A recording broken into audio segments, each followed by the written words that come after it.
Assalamualaikum. Kita lanjut untuk uji hipotesis ya. Jadi seperti yang udah dijelasin di video sebelumnya, kita akan lanjut ke bagaimana kita menguji hipotesis atau dugaan sementara mengenai dugaan yang kita udah dapet. Jadi estimasi atau dugaan dari parameter yang kita udah lakuin. Gimana ngujinya gitu ya. Nah, uji hipotesis itu sendiri ada beberapa step. Jadi step pertama adalah kita rumuskan dulu. Jadi kita harus tahu dulu kita mau buat hipotesis 0 dan alternatifnya itu apa. Jadi biasanya seperti yang di video sebelumnya, hipotesis 0 dan alternatif itu adalah biasanya bukan biasanya. Jadi dia harus kalau yang satunya 0 maka satunya lagi adalah alternatifnya atau sebaliknya gitu ya. Kalau di H0-nya itu adalah sama dengan mengandung kesamaan, maka H1 itu harus mengandung lebih dari, tidak sama dengan atau kurang dari gitu kan ya. Nah, step kedua, setelah buat hipotesis maka kita tentukan taraf nyata atau tingkat signifikansi. Apa tadi? Apa peluang maksimum untuk kita melakukan kesalahan tipe 1 alias menolak H0 padahal H0-nya benar atau ini disimbolin sebagai alfa. Alfanya sekecil mungkin. Kalau di kasusnya atau di soalnya itu nggak diberikan, maka kalian bisa atur mau pakai alfa berapa. Biasanya kalau untuk kesehatan itu kan sangat riskan kalau pakai alfa besar, maka biasanya orang pakai 1% atau kurang dari 1% gitu ya. Terus kalau kasus sosial misalnya mau uji tentang IPK dan lain sebagainya itu bisa pakai 5%. Gitu. Oke, 5% itu artinya 5 dari 100 ya. Jadi ketika kita 100 kali nyoba, kita anggap 5 itu salah gitu. Ya.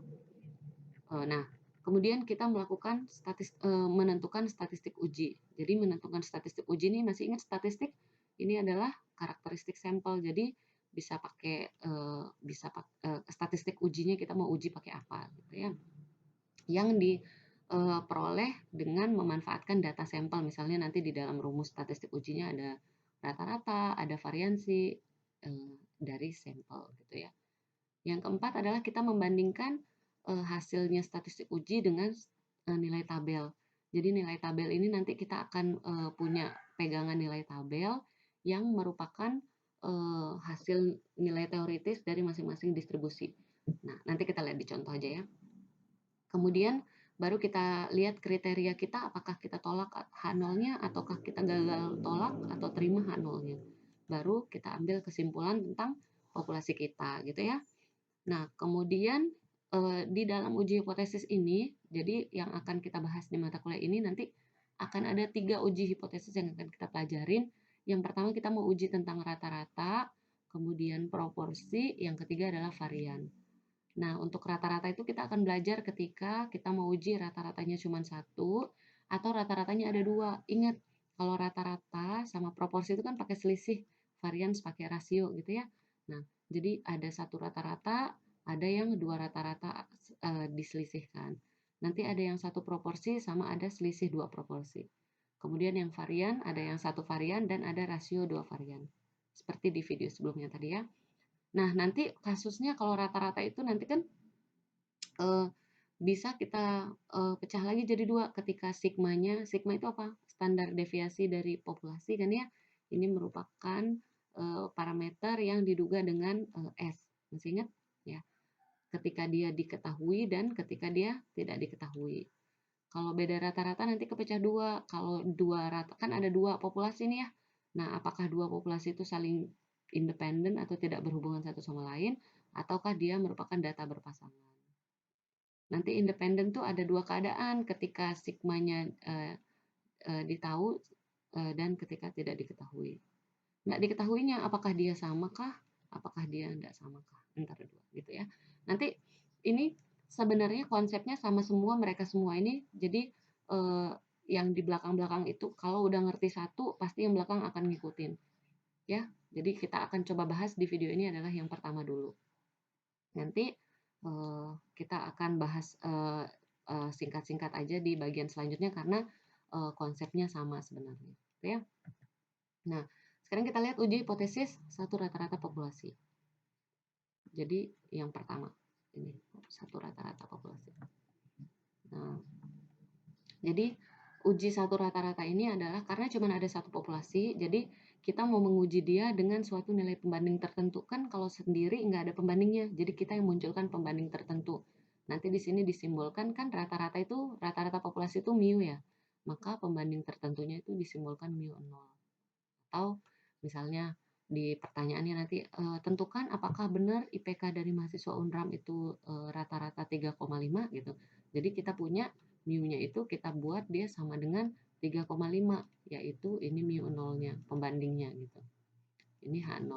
H1 pasti lawannya gitu ya. H1 gitu. Oke. Nah, hipotesisnya kemungkinannya apa? Jadi ini yang pertama tadi ketika dia mu-nya sama dengan mu 0 atau mu-nya tidak sama dengan mu 0. Ya, jadi rata-ratanya itu apakah sama dengan pembandingnya ataukah tidak sama. Kalau tidak sama itu kan bisa jadi lebih dari, atau misalnya ini 3,5 ada di sini ya. Ini mu, ini mu 0. Jadi mu sama dengan mu 0-nya itu ada di sini. Nah, alternatifnya apa, lawannya apa ya, bisa lebih dari atau kurang dari, pokoknya tidak sama aja gitu ya. Pokoknya tidak sama dengan. Maka ketika ada kemungkinan satu di kiri satu di kanan gini, maka dia disebut sebagai uji dua arah. Kemungkinan yang kedua, hipotesisnya adalah mu sama dengannya tetap harus sama di hipotesis 0 karena dia mengandung kesamaan. H1-nya adalah lebih dari. Jadi H1 kita kalau di sini tadi itu di sini mu 0-nya apakah dia lebih dari atau kurang dari. Nah, kalau di sini mu 0-nya maka dia lebih dari H1-nya gitu. Jadi ketika kita menolak maka kesimpulan kita oh dia tuh lebih dari gitu. Nah, ini namanya karena lebih dari maka ini satu arah kanan. Berarti sebaliknya kalau dia kurang dari maka itu namanya uji satu arah kiri. Ya, ini kita harus tahu dulu karena berpengaruh saat kita mau ambil keputusan nanti, gitu ya. Nah, statistik ujinya tadi ingat ada dua keadaan kan ya, ketika sigma diketahui dan sigma tidak diketahui. Jadi kepecah dua statistik ujinya. Yang pertama, dia dideketin dengan menggunakan distribusi normal baku namanya. Jadi ada suatu distribusi itu namanya distribusi normal yang sudah dibakukan atau di standardize.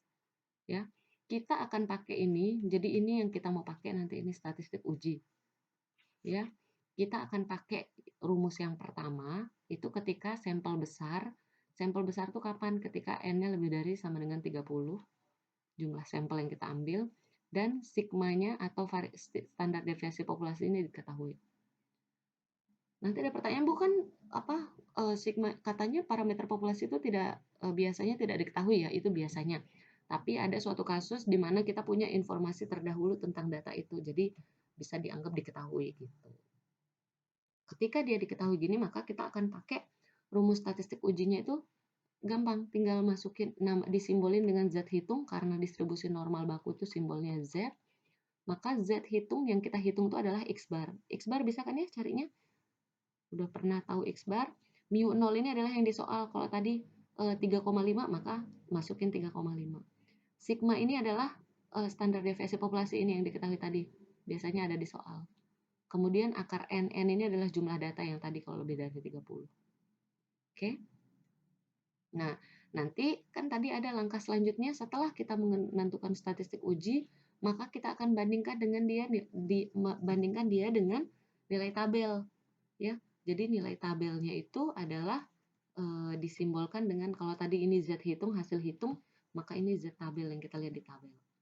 Z tabel itu bisa Z alfa, bisa Z alfa per 2. Alfa ingat ya tadi yang 5% atau 1% itu. Nah, Z alfanya itu kalau dia satu arah, kanan atau kiri, berarti cuma sebiji arahnya, jadi alfa. Tapi kalau dua arah kanan, dua arah yang tadi ini lebih dari dan kurang dari ya. Tapi kalau dia tidak sama dengan kan dua arah. Kalau dua arah gini maka alfanya harus dibagi 2. Gitu. Ya. Nah, statistik uji yang kedua kita pakai student T atau distribusi T, gitu ya. Kita akan pakai rumus yang kedua ini kalau sampelnya kecil alias kurang dari 30 atau sigmanya dari si populasi itu tidak diketahui. Rumusnya sama, cuman bedanya adalah karena sigma tidak diketahui maka dia harus diduga kan ya. Ini diduganya kalau sigma dengan apa? S. Makanya rumus sigma yang di sini akan berubah jadi S di sini. Itu aja bedanya. Ya. Kalau T hitung berarti bandingannya dengan T tabel, ya. Kalau Z tadi cuma butuh alfa, kalau di T ada tambahan dB. dB itu derajat bebas. dB itu adalah derajat bebas. Jadi rumusnya derajat bebas itu adalah N kurang 1, data kurang 1. Sama kalau di sini alfa kalau dia satu arah kanan atau kiri, alfa per 2 kalau dia dua arah. Oke. Nah, sekarang setelah tadi dibandingin, kita kan mau mengambil keputusan apakah kita tolak atau kita terima H0-nya gitu ya. Nah, kita lihat yang pertama ketika uji dua arah. Uji dua arah tadi itu kan kalau hipotesisnya sama dengan dan sama dengan dan tidak sama dengan gitu ya. Nah, sekarang kita lihat ini adalah bentuk kurva normal baku atau Z tadi ya, Z. Nah, ini kurva ini mempermudah kita mau ambil keputusan tolak atau terima gitu ya. Nah, karena dia dua arah berarti di kiri kanannya tadi alfa harus dibagi dua kan ya. Nah, ini adalah peluang maksimum kita melakukan kesalahan tipe 1 kan ya, menolak H0 padahal H0-nya benar.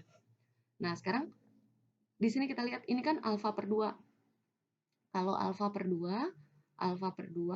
artinya eh, tingkat signifikansi kita kan tadi alfa. Karena dua arah kita harus pecah dia jadi alfa per 2 setengah di kanan sama setengah di kiri gitu kan ya. Nah, uji dua arah ini kita akan dapat berapa nilai yang ada di sini. Jadi tengah-tengahnya 0. Di sini ada alfa per 2 sama Z alfa per 2.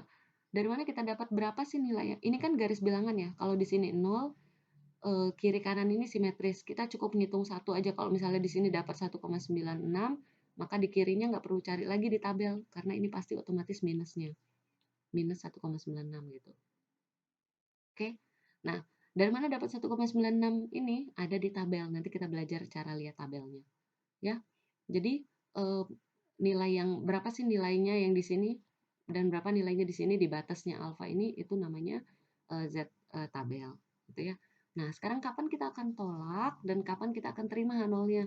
Kita akan tolak Z hitung tolak H0-nya ketika Z hitungnya itu lebih dari Z alfa atau Z hitungnya kurang dari Z alfa. Nah, minus Z alfa. Jadi Z hitung lebih dari Z alfa. Ini Z alfa kan ya. Nah, jadi kita akan tolak kalau dia angkanya ada di sekitar sini. Misalnya 1,96. Terus kita dapat Z hitung tadi itu setelah kita hitung dapatnya 2,01. Berarti dia lebih besar dari 1,96, maka H0-nya ditolak. Atau dia ada di kiri. Jadi misalnya ini min 1,96 terus kita dapat di sini Z hitungnya itu adalah 3,1.